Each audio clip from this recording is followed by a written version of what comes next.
Добро вечер. Македонија води сериозни разговори со Велика Британија за ослободување од визи за 3 категории граѓани, изјави вечерва во само интервју вице-премиерот и министер за транспорт Александар Николовски. Тој најави дека во октомври ќе се потпише уште еден договор со Велика Британија на премиерско ниво. Многу сериозно разговараме за најмалце 3 категории на патувања да бидат ослободени од визи. И тие 3 категории ќе кажам оноку колку што можам. Добро. Тие 3 категории практично ќе покријат 80% од граѓаните на Македонија. Доколку ние излеземе со нашиот кредитен рейтинг пред меѓународните институции, кои што зависно дали е Moody's или Fitch е BB минус или BB плюс, се извинувам, сега морам вака стручно да објаснам. Во тој случај ќе добиеме далеку повисока каматна стапка отколку ако излеземе со кредитниот рейтинг на Велика Британија, кој што е највисок во светот и кој што е АА. Тоа е како да си вработен да бараш кредит со 20.000 или како да си вработен со 100.000 да бараш кредит, да. Тоа е најдобрата вака споредба. Значи Велика Британија се согласува да сопствениот кредитен рейтинг го заложи за Македонија, што ќе се согласите е политичка порака појасна да не може да биде. Македонија во моментов, доколку излезе на меѓународен пазар, не може да добие повеќе од 350 милиони евра. Значи, внимајте, прво е многу битно сумата. Ние да излеземе сами не можеме да земеме повеќе од 350 милиони евра. Тоа е нас оплатата. Има, до кај може да иде. Сега ние зборуваме за 2,1-2,2 милиарди евра. По скандалот во кој при обид за физичка пресметка со друг советник со Шишев, глава беше погодена службеничка од Кочани, седницата на советот беше прекината. СДСМ се оградија од постапката на советникот, кој велат не е нивни член, туку коалициски партнер. ВМРО ДПМН пак обвинија за режија. Михајло Видимлиски. Службеничка во општина Кочани е повредена на денешната седница на Советот во инцидентот во кој учествуваа советникот Аки Акиов од партијата за демократски просперитет на ромите и советникот од ВМРО ДПМН Васе Алексов. Жестоката расправија помеѓу двајцата советници околу меѓуопштинската соработка, инспекциските служби и трагедијата. За малку ќе преминеше во физичка пресметка, додека градоначалникот и дел од присутните се обидуваа да ја смират ситуацијата. Но тогаш Акиов фрли со шише и ја погоди вработената во општинската администрација. Од МВР потврдија дека случајот е пријавен. Алексов пријавил дека бил нападнат од колегата советник Акиев по претходно недоразбирање. На повредената службеничка ја укажана здравствена помош, а полицијата презема мерки за расчистување на случајот, по што ќе следи соодветна пријава. Од СДСМ го осудија инцидентот и се огради од постапките на советникот, за кој вела дека не е нивни член, туку нивни коалициски партнер. Сценариото на неколку седници наназад вклучуваше навреди на етничка, верска и лична основа, поградни зборови упатени не само кон поединци, туку и кон целата ромска заедница. Советникот Васе Алексов од ВМРО ДПМН беше најгласен во навредите и поградните зборови и тоа го знаат сите советници. Велат од партијата. Од ВМРО ДПМН пак прашуваа дали градоначалникот Венко Крстевски и СДСМ се нарачатели на насилството во Советот и бараат негова оставка. Дали најголемите поддржувачи на Аки Акиов го користат за сонасилство да ја водат општината? Заслепени од привремената власт, веде градоначалникот Венко Крстевски и СДСМ, изгледа дека и се режисери на агресијата и поделбите во Кочани. Веде градоначалникот на Кочани Венко Крстевски вели дека општината се соочува со обструкции и нема да дозволи физички пресметки во Советот. Гледам навреди, обиди за физички пресметки, нешто што е недозволено. Јас како градоначалник тоа нема да го дозволам. Ќе работам посветено во интерес за народот.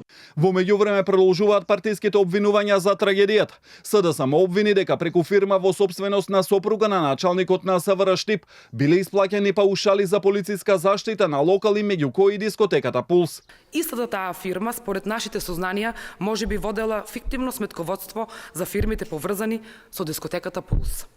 Постои сериозен сомнеш дека покрај неа биле исплаќани паушали за полициска заштита на локалите кои биле оставени без контрола, меѓу кои Пулс, каде животот го загубија 62 деца. Собственичката на фирмата Салтировски консалтинг демантира поврзано со компаниите и тврди дека СДСМ изнесуваат невистини, а премиерот Мицкоски обвинувањата на СДСМ ги нарече некрофилски обид да се искористи трагедијата. Тоа е само доказ повеќе дека нема селективност, за разлика од случајот во модуларната болница, Ласкарци, Беса, Транс и така натаму, кога до ден денеска имаме ние привилегирани, би рекол, директни или индиректни актери во тој случај. Инаку денеска родителите на настраданите во дискотеката Пулс во Кочани се сретнаа со обвинителите откако бараа да им се образложи поднесеното обвинение. Штипска апелација пак утре ќе одлучи кој ќе го оценува обвинението, откако Кочанскиот суд побара да биде изземен, бидејќи судиите веќе одлучувале за мерките. Ако се изземе Кочанскиот суд, предметот ќе се префрли во судовите во Штип или Струмица, а доколку и во нив нема услови за да се префрли во друго апелационо подрачје, ќе треба да одлучи Врховниот суд. 10 од повредените во трагедијата во Пулс се уште се хоспитализирани, 5 во странство и 5 во земјава. Само еден пациент е во критична состојба. Директорот на Здравствениот фонд Клековски вели дека државата се грижи сите повредени да добиваат здравствен третман. Клековски кажа дека Кочанската болница сега има централна улога во нивното опоравување и нема веќе да мораат да патуваат до Скопје за преглед или третман. Овој процес кој тече се адаптира и ќе трае. Каже Вес, предвидовме да најголем дел од третманот се одвива во Скопје, сега тој е пренесен во Кочани, ќе трае, бидејќи се уште имаме 10 повредени лица кои се во болници. Имаме уште некои 15 лица кои најверојатно во наредниот период ќе им бидат земени мерки, значи процесот трае, ќе се адаптира и морам да кажам ќе трае 2 години. Продолжуваат притисоците од бугарски европратеници да не помине извештајот за напредокот на земјава во Комисијата за надворешни работи на Европскиот парламент следната недела. Премиерот е оптимист дека извештајот сепак ќе помине, но дека веќе е јасна стратегијата на Софија за негирање на македонскиот идентитет. Денновиве добивам информации за повторно жестоки политички притисоци од страна на бугарските европратеници и бугарската влада дека ако биде изгласан тој извештај, внимавајте, тоа можело да ги радикализира проруските струи против проевропската сегашна бугарска влада. За нас е доволна сатисфакција што конечно на површина излезе вистинската причина и вистинската стратегија која што доаѓа од нашиот источен сосед, а тоа е, ќе повторам, создавање на сегашна македонска нација со сегашен македонски идентитет, која што го говори својот мајчин сегашен македонски јазик, а почива на бугарски корени. По 7 години повторно отворен комплексот Македонско село на Водно. Нов концесионер е фирмата Латераца. Се очекува дека заживувањето на овој комплекс ќе придонесе за развојот на туризмот. Откако беше затворено 7 години, комплексот Македонско село во Горно Нирези денеска повторно свечено се отвори за посетители.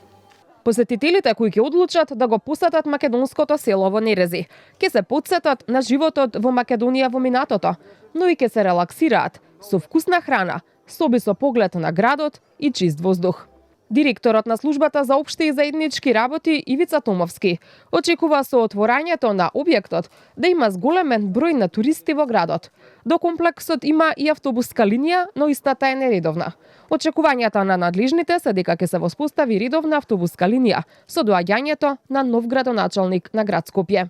Комплексот е многу значаен за градот Скопје, многу значаен за Република Македонија, неколку аспекти. Еден од аспектите е дека во суштина ова е идентитетот, културата на нас македонците, на Македонија, на државата, бејќи има 12 куќерки кои што имаат сопствена архитектура и тоа прераскажува нашата многувековна историја од минатото. Македонското село кое се наоѓа на падините на Водно доби нов концесионер, кој во следните 15 години ќе раководат со комплексот. Целта наша е да го претвориме комплексот во едно автентично туристичко место кое што повторно ќе биде ставено на мапата за туристички дестинации, за домашни и странски туристи и посетители.